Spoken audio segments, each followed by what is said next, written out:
Aku dah jumpa satu kopitiam Chinese style yang halal yang ada semua makanan macam kat kopitiam tu. Ada char kway teow, wonton mee, mi kari Penang, Hokkien mee dan macam-macam lagi. Yang penting sedap, harga dia tak nak cakap, memang murah weh.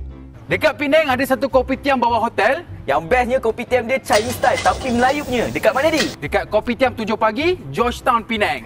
Jom kita. Hello, what's up guys? Inilah kopitiam yang selalu keluar kat FYP aku tu. Dah sampai kat Penang, aku apa lagi singgahlah makan kat sini.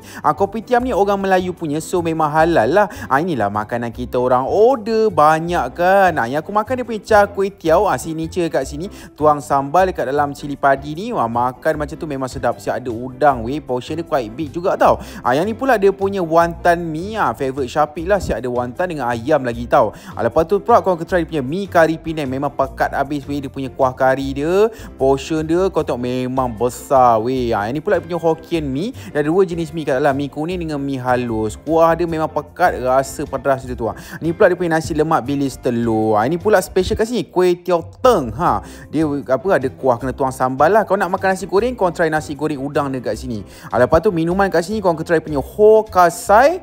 Dengan teh tarik dia memang ngamsoi, dia tarik habis weh. Kat sini juga ada menu signature dia iaitu set 7 pagi. Harga dia RM7 je. Dia ada roti bakar, telur separuh masak dengan kopi leger dia ni. Kopitiam ni betul-betul letak bawah hotel. Yang best ni siap ada free parking weh. Parking dia luas. So korang apa lagi, ajaklah family korang semua makan dekat sini, okey? Apa-apa pun, jom kita makan.